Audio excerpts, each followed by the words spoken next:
Lah, kalau dia mengingkari wujud Allah, dia akan mengingkari syariatnya, akan mengingkari nabi-nabinya, rasulnya, terutama juga takdirnya. Dia akan ingkar kepada hari akhir, ingkar kepada wujud Allah, ingkar terhadap syariat Allah.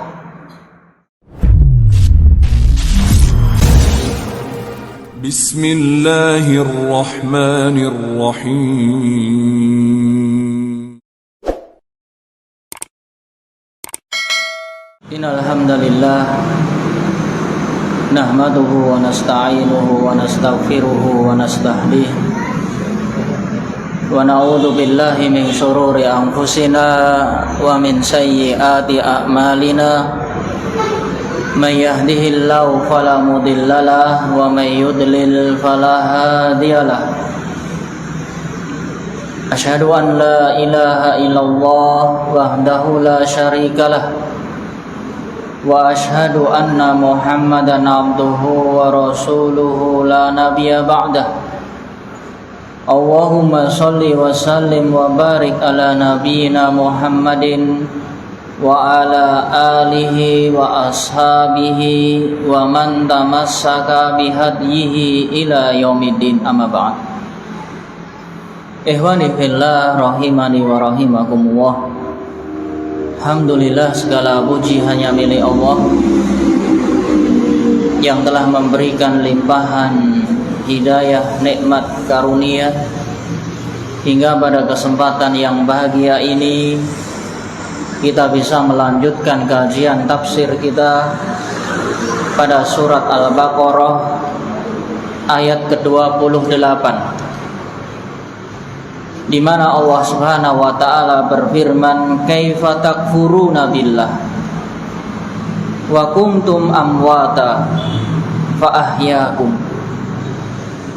summa yumitukum summa yuhyikum summa ilaihi turja'un." Di dalam surat Al-Baqarah yang ke-28 ini Allah Ta'ala berfirman, bagaimana kalian ingkar kepada Allah, kalian kufur kepada Allah, sedangkan kalian dahulunya tidak hidup, kemudian Allah hidupkan, kemudian Allah matikan, kemudian Allah menghidupkan kembali, dan ingat bahwasanya kalian akan dikembalikan kepadanya. Di dalam ayat yang mulia ini yaqulu ta'ala muhtajan ala wujudihi wa qudratihi, Allah menghabarkan kepada kita dengan berhujjah dengan kuasa Allah, dengan keesaan Allah, bahwasanya Allah Al-Khaliq, Maha Pencipta, Al-Mutasarrif, zat yang mengatur segala, termasuk mengatur para hamba. Maka di dalam ayat ini ada sedikit kekaguman. Bagaimana bisa? Wahai kalian manusia, kok bisa-bisanya ingkar kufur kepada Allah? Kalimat di awal ayat ini dinyatakan dengan kalimat kaifa. Yang namanya kaifa bisa berfungsi sebagai pertanyaan dan juga bisa sebagai ta'ajjub, sesuatu yang mengherankan. Berbeda kalau istifham kalimat atakfuruna billah, apakah kalian ingkar kepada Allah? Maka kalimat di sini Allah ganti dengan kalimat kaifa. Bagi yang sudah mengenal bahasa Arab, maka kalimat pertanyaan tentunya atakfurun, atakulun,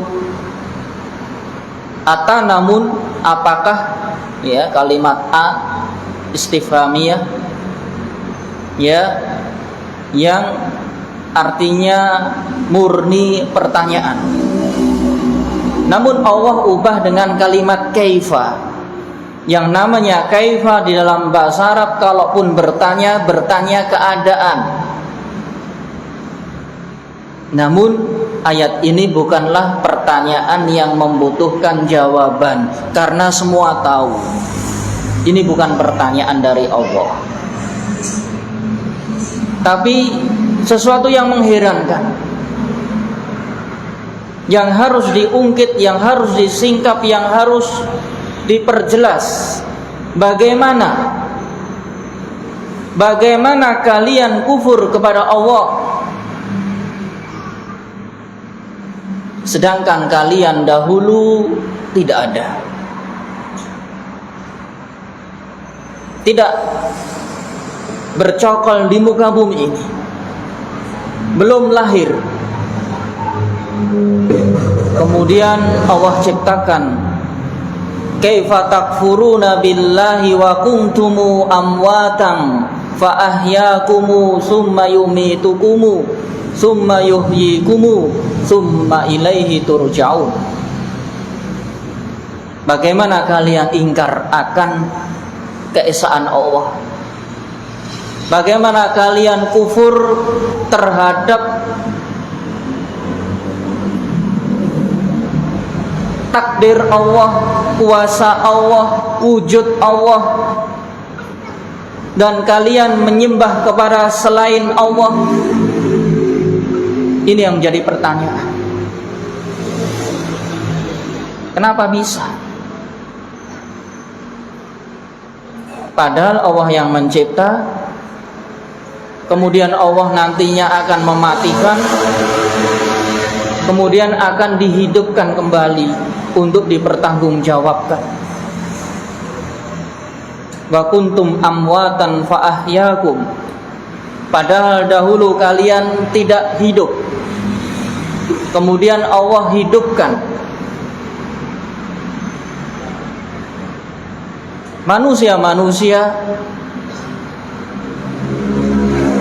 tadinya tidak ada, dan manusia yang pertama Allah ciptakan adalah Adam. Kemudian Allah ciptakan Hawa. Kemudian wabatsa minhuma rijalan katsira wa nisaa. Kemudian dari keduanya Allah tebar luaskan para manusia yang bergolong-golong, berwarna-warni, berjenis-jenis, bersuku-suku.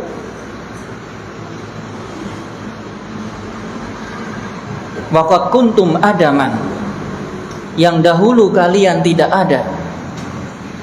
Fa akhrajakum ilal wujud, kemudian Allah ciptakan sehingga menjadi ada. Sebagaimana Allah Subhanahu wa taala berfirman, am khuliqu min ghairi syai'in am humul khaliqun. Apakah mereka tercipta dengan tidak adanya seorang pencipta, ataukah mereka hidup lahir karena mereka sendiri adalah pencipta? Apakah mereka mampu menciptakan langit dan bumi sedangkan mereka tidak yakin? Kemudian juga disebutkan dalam surat Al-Insan, hal ata alal insan hinun minad dahri lam yakun syai'an madkura. Bukankah telah datang kepada manusia di suatu hari yang dimana tadinya dia belum terwujud apa-apa? Kita dahulu tidak ada, ya. Kemudian karena kedua orang tua, ya, setetes mani, kemudian yang disimpan di rahim seorang ibu, kemudian mani tersebut berubah setetes darah. Dari setetes darah kemudian berubah segumpal daging. Dari segumpal daging tersebut Allah ciptakan tulang, dan dari tulang belulang tersebut Allah selimuti dengan daging. Kemudian Allah bentuk dengan bentuk yang lain, padahal tadi setetes mani. Kemudian Allah bentuk, ada kepala, ada kedua tangan, ada badan, ada kaki. Fa'angsha'nahu khalqan akhar. Allah cipta manusia dari setetes mani yang hina menjadi makhluk yang sempurna. Walaqad khalaqnal insana fi ahsani taqwim. Sungguh para manusia Allah bentuk dalam sebaik-baik bentuk. Tidak seperti hewan punya ekor misalnya, atau telinganya besar seperti gajah misalnya, atau perutnya terlalu besar seperti gajah, atau melata misalkan di atas tanah, atau merayap kakinya 1000 misalkan. Fi ahsani taqwim. Manusia benar-benar Allah bentuk, Allah cipta dalam sebaik-baik wujud. Wujud makhluk hidup di dunia ini yang paling indah adalah manusia.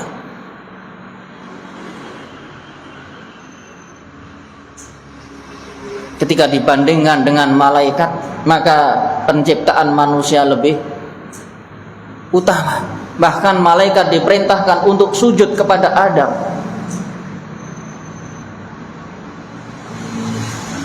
Maka makhluk yang paling mulia ini, yang bercokol di muka bumi ini adalah manusia. Bagaimana manusia yang Allah bentuk sebaik-baik rupa, sebaik-baik wujud, kemudian ingkar kepada Allah. Kalimat takfurun muasal dari kalimat kafaro adalah menutup. Kufur artinya tertutup.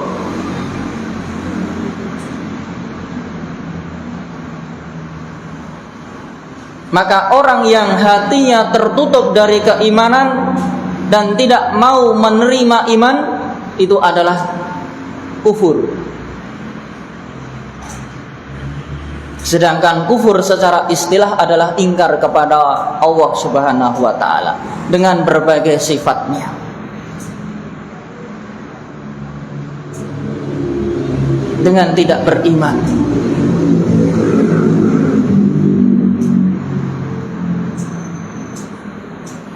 Menolak keimanan kepada Allah berarti dia kufur.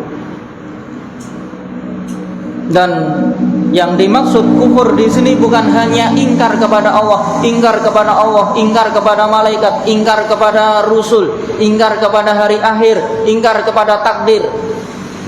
Ketika seseorang ingkar kepada salah satu, maka akan merambat kepada yang lain.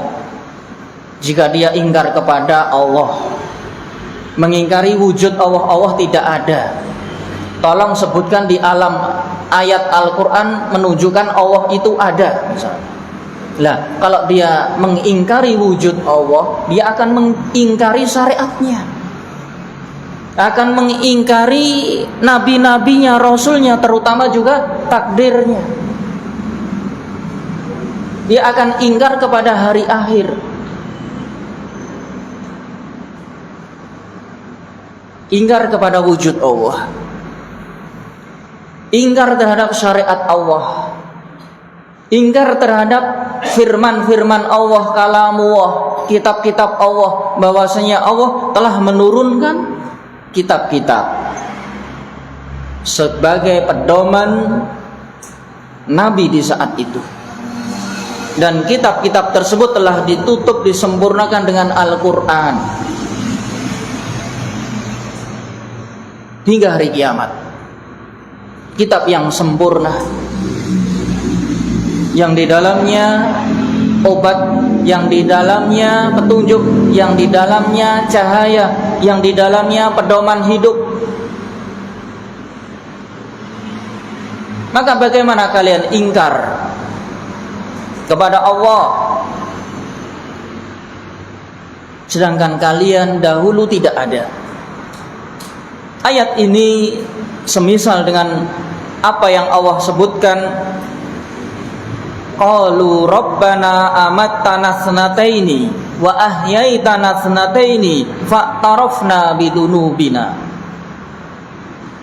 Ya Allah, Engkau adalah zat yang mematikan kami 2 kali dan menghidupkan kami 2 kali.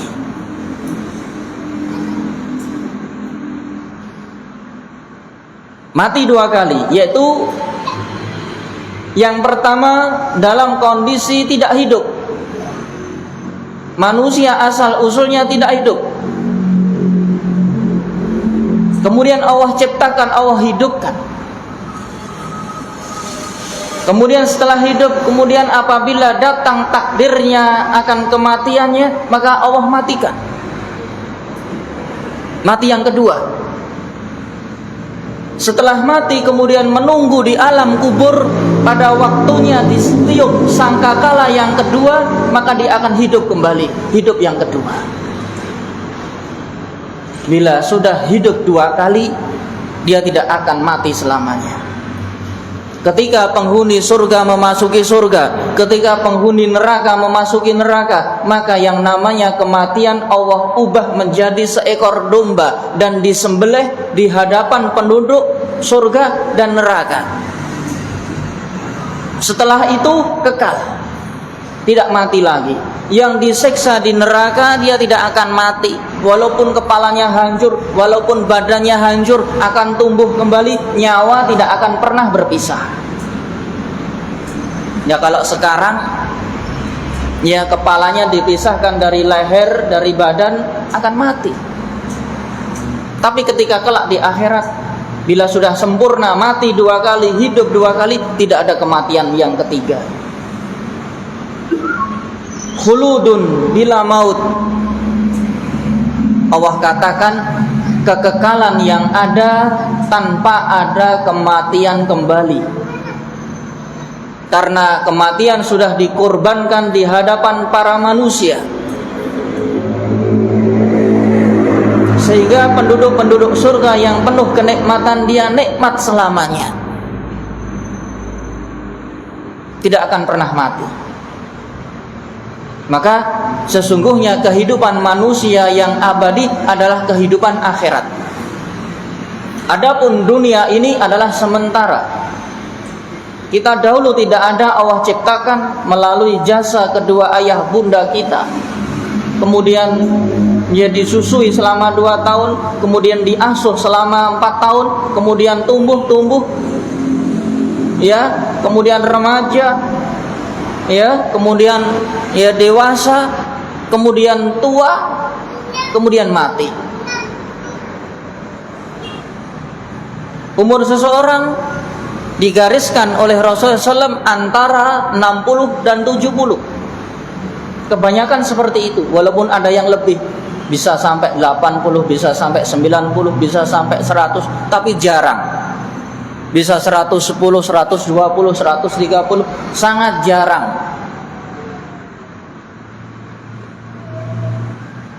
Maka kehidupan di dunia ini adalah sementara. Dunia adalah ladang beramal. Kalau ingin cari kebahagiaan hakiki di dunia, mustahil. Karena yang namanya dunia tempat ujian.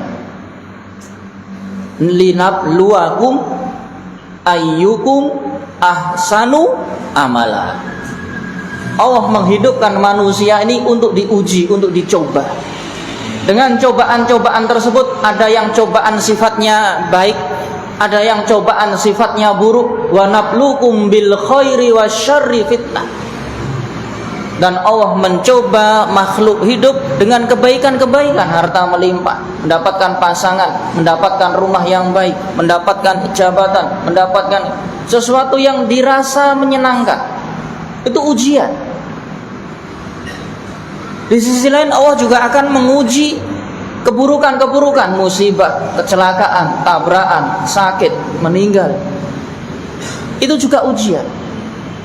Karena ujian dalam 2 bentuk, kebaikan dan keburukan. Untuk apa? Liyabluwakum, agar manusia mana di antara mereka yang paling bagus amalnya. yang diuji sakit, kemudian dia sabar, tawakal, berdoa, terus memohon kepada Allah, ini lebih baik baginya daripada sudah diuji, tidak sabar, dia menggerutu, dia marah kepada istri, marah kepada anak, marah kepada tetangga, semua serba salah. Ini dosa menambah dosa. Tapi seorang mukmin yang apabila idza asabathu darra, diuji dengan keburukan dia mampu bersabar dengan terus beribadah kepada Allah, menjalankan syariat semampunya, maka fakana khairun lahu, maka ini adalah kebaikan baginya. Dengan musibah tersebut, pertama dosanya sudah berguguran, kemudian terangkat baginya beberapa derajat, ditambah dengan dia ridho, dia sabar, pahala yang tanpa batas.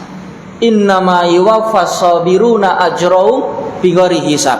Allah akan memenuhi pahala orang yang bersabar berlipat ganda tanpa batas. Dan sebaliknya, apabila diuji dengan sesuatu yang menyenangkan, dia bersyukur, dia tidak ingkar, dia tidak lupa daratan, dia tidak lupa kepada Allah, dia semakin mengabdi kepada Allah sebaik-baiknya, fakana khairullah, maka ini yang terbaik baginya pula. Tidak sedikit di antara yang dulu orang yang kaum muslimin yang dulunya miskin, kemudian diuji dengan kemewahan, menjerumuskan dia ke dalam neraka. Dia minum khamr, dia berjudi, dia melakukan pelanggaran syariat. Kenapa? Karena bergelimang harta. Maka ini adalah buruk baginya. Sehingga apapun kondisinya, kita terima dengan lapang dada. Kalau kekurangan, keburukan, ujian, maka kita hadapi dengan kesabaran. Kalau toh itu juga kebaikan, sesuatu hal yang melimpah, ya kita syukuri. Kita diberi Allah supaya bisa bersyukur. Kita tingkatkan iman, kita tingkatkan takwa. Dia semakin derma, dia semakin baik, ya, amal-amalnya. Ini namanya bersyukur.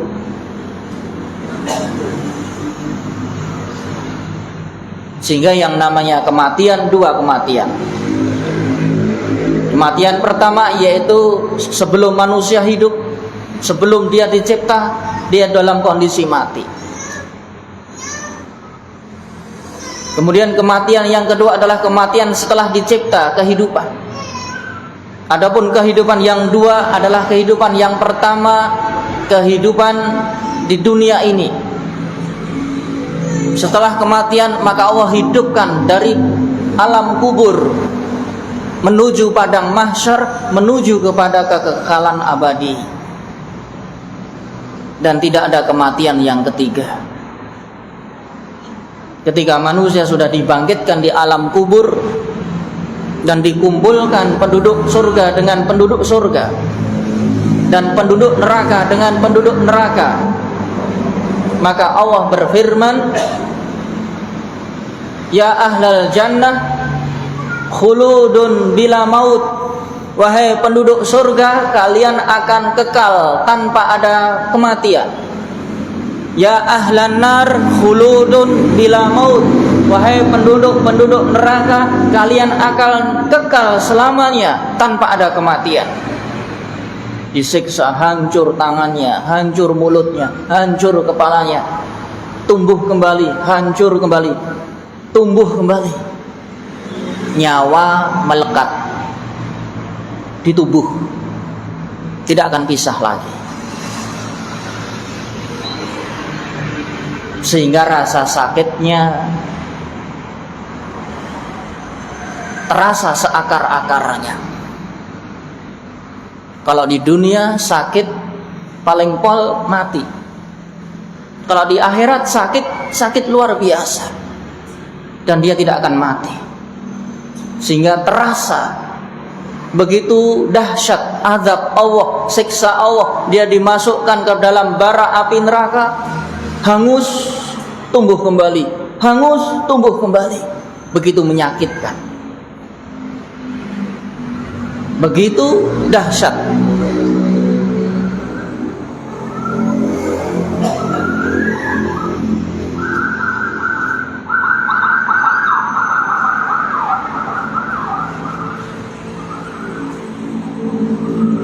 Kaifa takfurun, bagaimana kalian ingkar kepada Allah, sedangkan kalian dahulunya adalah tidak hidup, kemudian Allah hidupkan.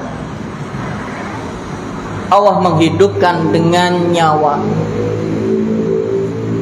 pada hari ke-120 di dalam perut ibunya. Bila segumpal darah tersebut telah sampai kepada hari yang ke-120, maka Allah kirimkan malaikat meniupkan ruhnya, dan di situ pula Allah tuliskan berapa umurnya, apakah dia hidup di dunia ini bahagia ataupun sengsara. Allah tulis pula umur, rezeki, surga dan nerakanya.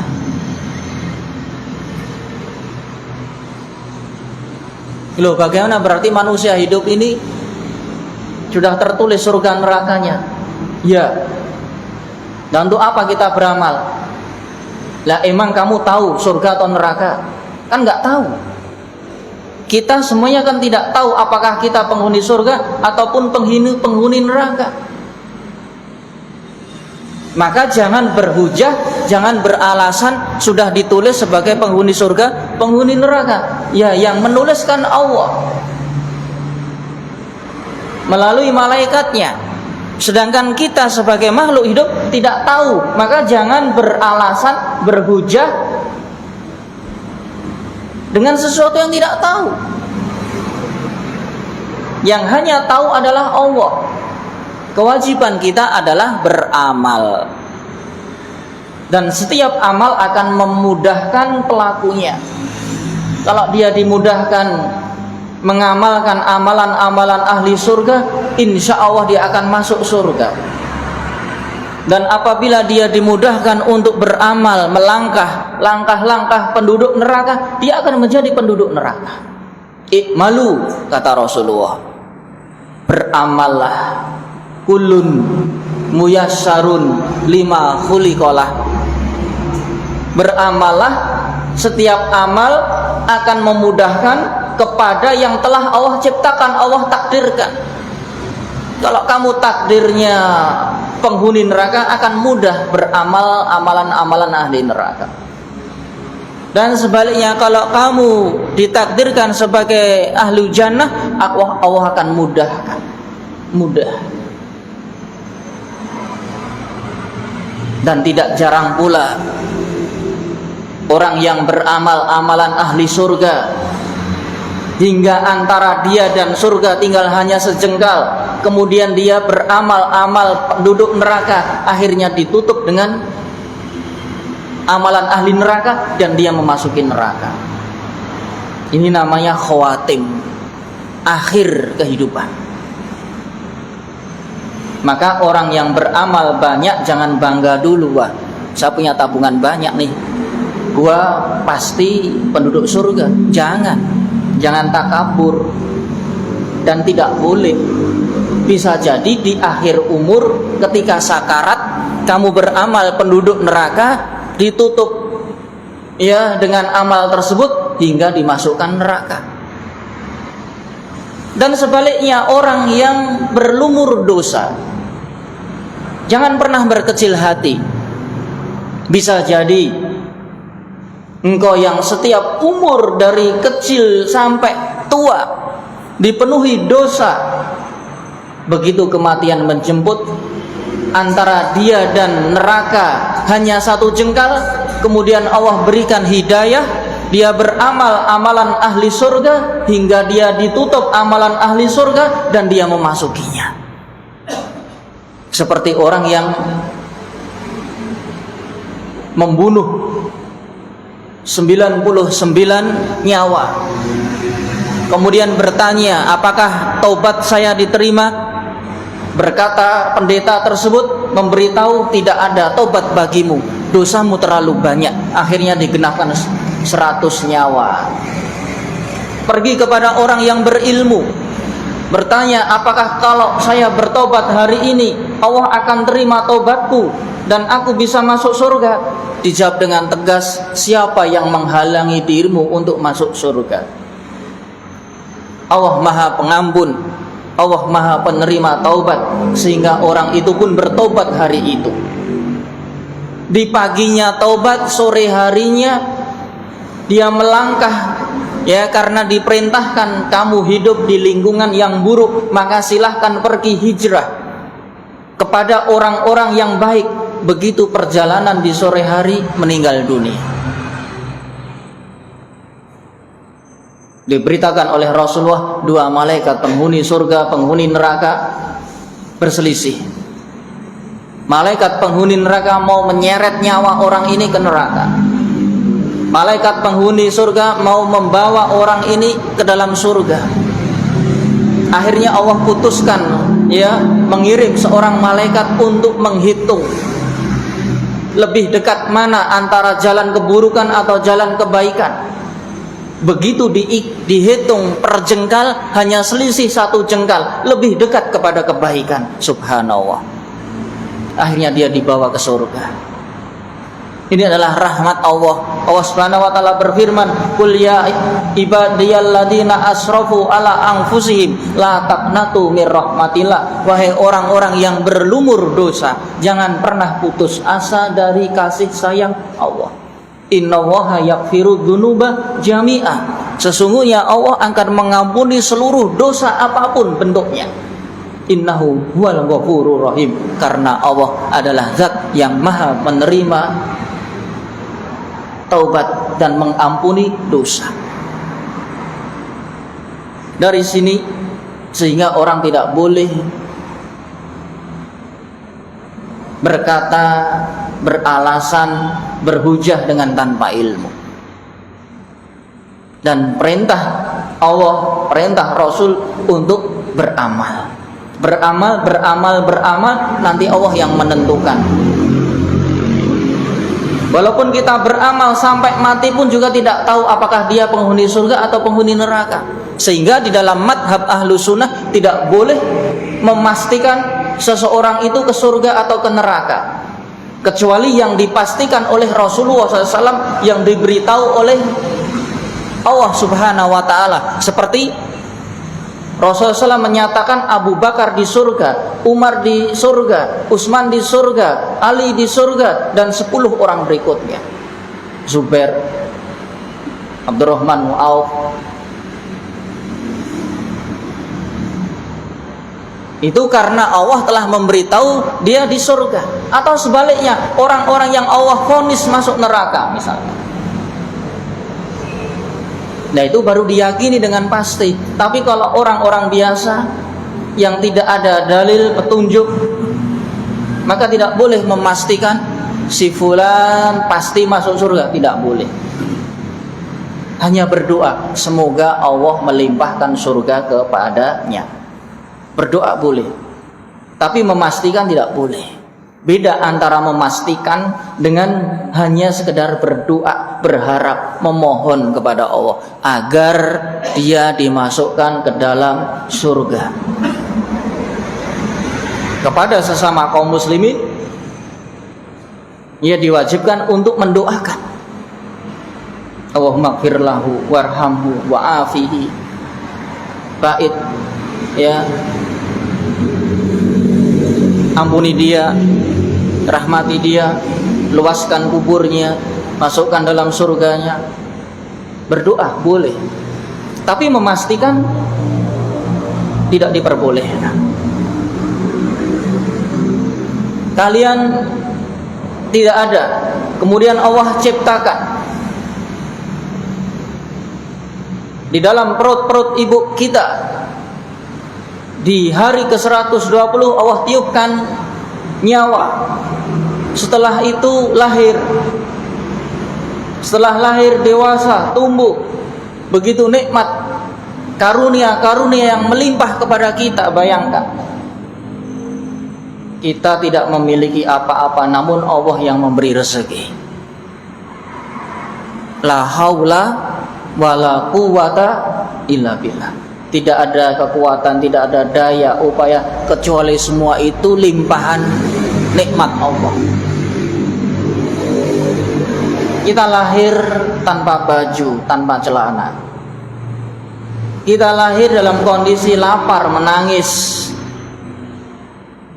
Kemudian subhanallah, Allah berikan pakaian, Allah berikan kedudukan, Allah berikan rezeki yang melimpah, Allah berikan pasangan, Allah berikan keturunan-keturunan yang melimpah, Allah mudahkan segala urusan.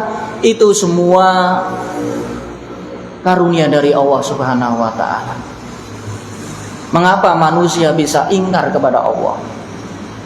Mengapa manusia bisa melupakan Allah? Setelah manusia hidup, manusia dikembalikan kepada ila ardalil umuri. Yang tadinya bayi, tumbuh, tua, balik menjadi bayi besar. Ya, sebagian orang Allah coba dengan kepikunan,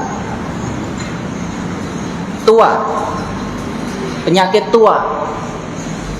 Dia terlalu tua hingga tidak tahu apa-apa, kembali seperti bayi tapi kondisinya besar.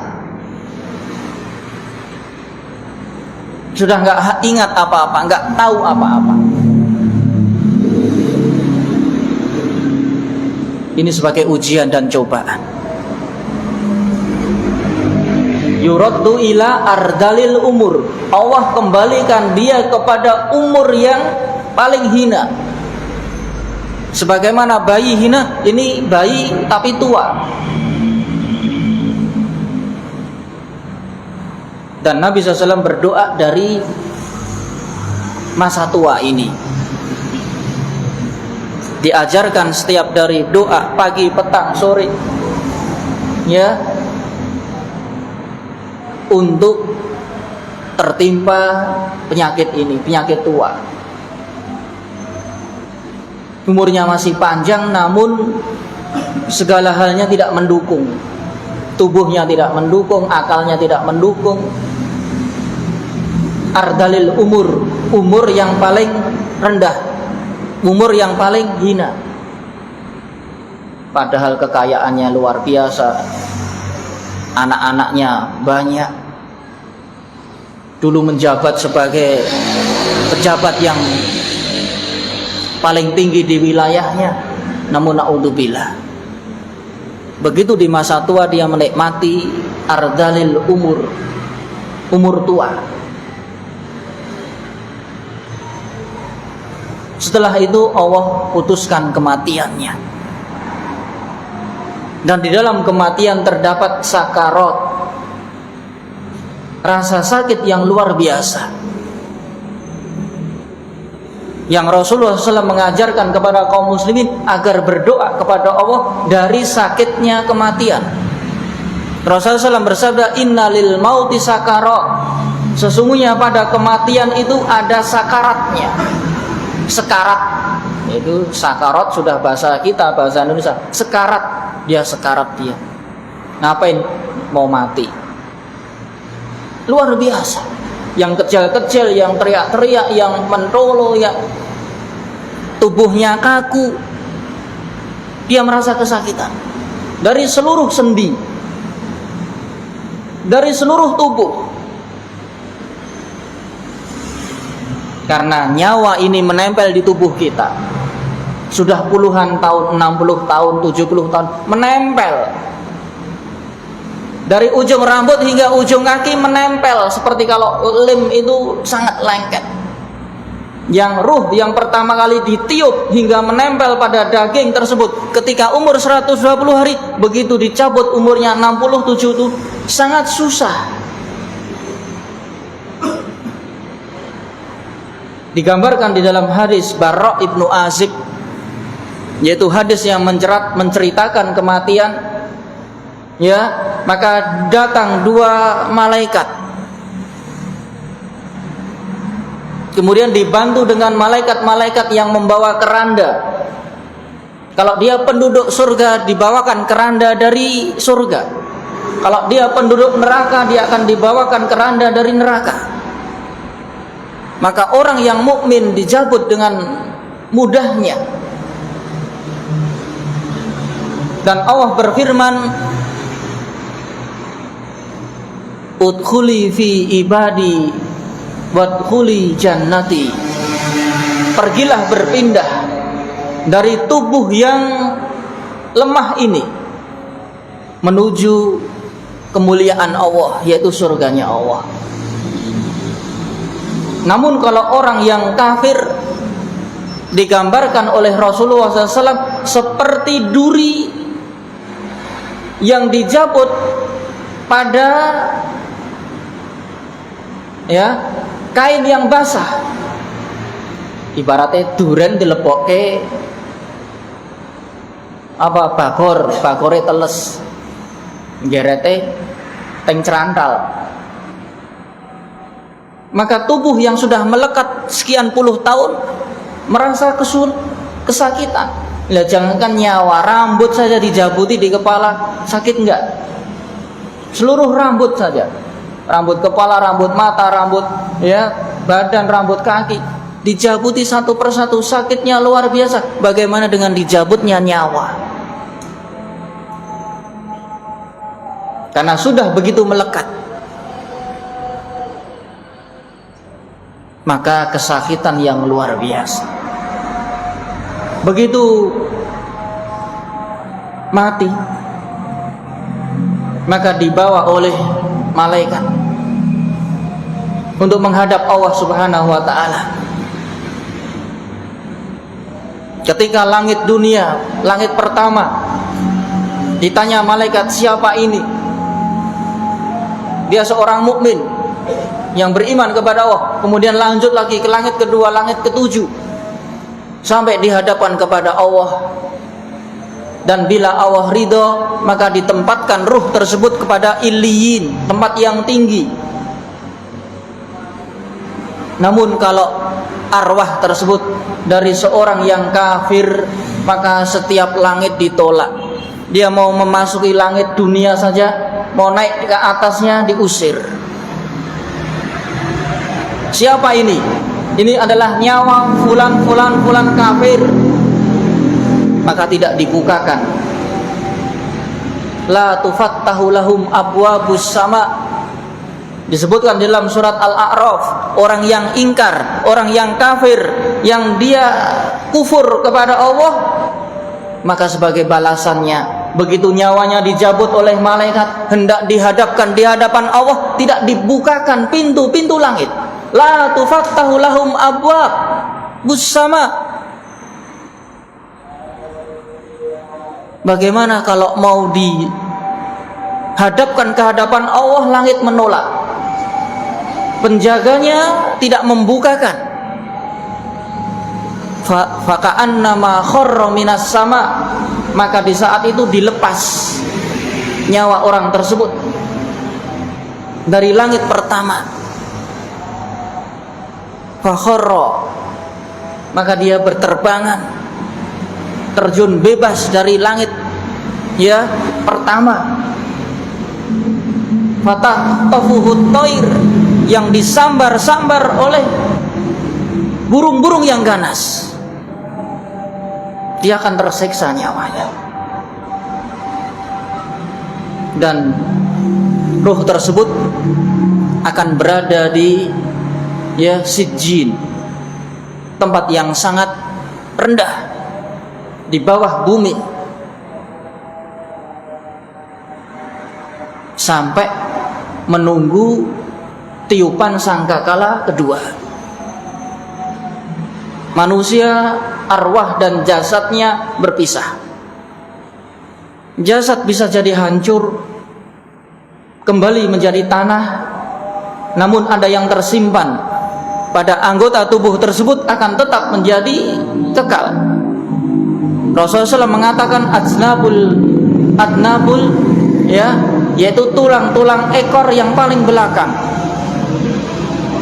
tidak akan hancur dimakan tanah.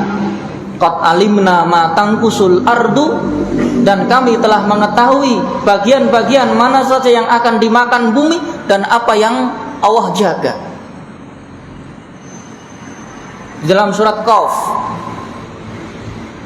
maka tubuh ini akan dimakan tanah, dan yang tersisa adalah adnab, ya, tulang ekor manusia yang akan tersimpan rapi di dalam tanah. Begitu ditiup sangkakala kedua, turun hujan, hujan tersebut membasahi tulang ekor, maka akan tumbuh seperti ibarat biji kering. Apabila terkena air hujan, maka akan tumbuh pula seperti pohon-pohonan. Maka manusia tumbuh, ya, dan hidup seperti ayahnya yang pertama, Adam alaihissalam, situna diro'ah. Manusia dibangkitkan dalam kubur, ya, dengan kondisi seperti ayahnya yang pertama, Adam. Adam diciptakan 60 hasta, ya, akhirnya hingga hari kiamat semakin kecil seperti kita sekarang ini, dan kita akan dibesarkan seperti ayah kita Adam, 60 hasta. 60 hasta 30 meter. 30 meter. Satu hasta dari ujung sampai siku. Kalau 60-nya berarti ini kurang lebih setengah meter, tinggal 2 kalinya. Dan manusia dikumpulkan dalam kondisi telanjang, tidak beralas kaki, tidak bertutup kepala, tidak berkhitan, hufatan urratan gurlan, bangkit dari alam kubur. Maka Aisyah bertanya, apakah manusia tidak malu wahai Rasulullah dibangkitkan dalam kondisi tidak berpakaian, tidak berkhitan, tidak beralas kaki, tidak bertutup kepala? Maka dijawab oleh Rasulullah SAW, al-amru asyaddu min dzalik. Manusia tidak akan berpikir sampai sebegitunya, karena kondisi hari kiamat sangat dahsyat. Matahari didekatkan dengan kepala 1 mil. Bayangkan 1 mil. 1 mil. Kalau sekarang matahari dengan kepala berapa juta kilometer. Besok hari kiamat matahari akan didekatkan dengan kepala manusia dengan jarak 1 mil. Kondisi penuh dengan kedahsyatan, sehingga orang tidak akan berpikir atau melihat kepada orang lain. Dia akan tersibukkan dengan dirinya. Kullu mri'in minhum yauma idzin sya'nun yughni. Dia akan disibukkan, khawatir, takut yang luar biasa. Bagaimana tidak takut? Dia sudah mati, ternyata hidup kembali. Bayangkan. Yang mukmin takut kepada Allah, yang kafir lebih takut lagi. Orang mukmin, kita mukmin, kita percaya nanti akan dibangkitkan. Begitu dibangkitkan, rasa takut yang luar biasa. Ternyata kondisinya tidak terbayangkan. Sangat dahsyat, sangat mencekam, sehingga tidak akan pernah melihat pada tubuhnya sendiri, apalagi melihat tubuh orang lain. Kondisi begitu mencekam.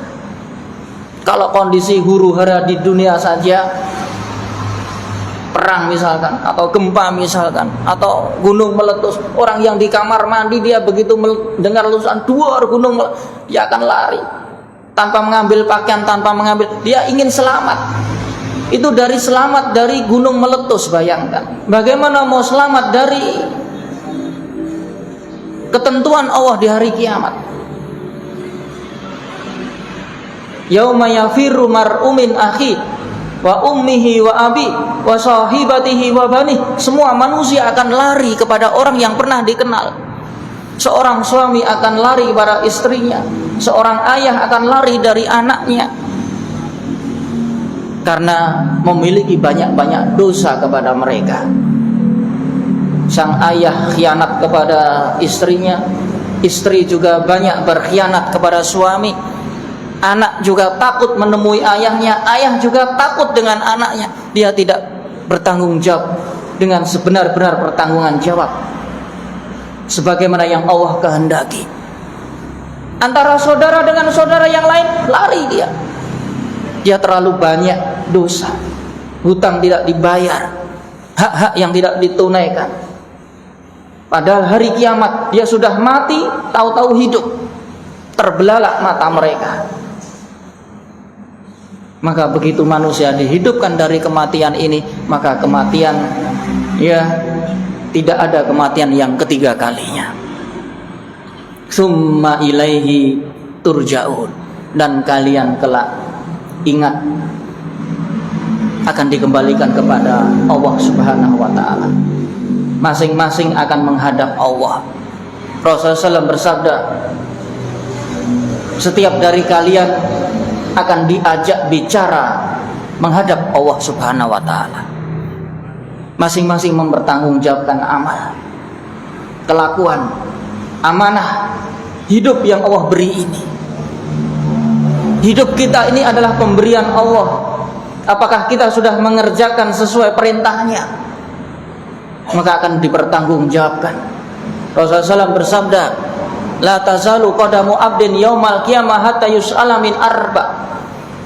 Kaki manusia tidak akan bergeser di hari kiamat hingga ditanya 4 perkara. Dari umurnya, untuk apa dihabiskan, digunakan. Masa mudanya, kekuatannya dipakai untuk apa saja. Hartanya dari mana ia peroleh, kemudian diinfakkan kemana. Bayangkan. Ini semua adalah penuh pertanggungjawaban hari hisab. Setiap kita akan dihitung, dikalkulasi, dihisab.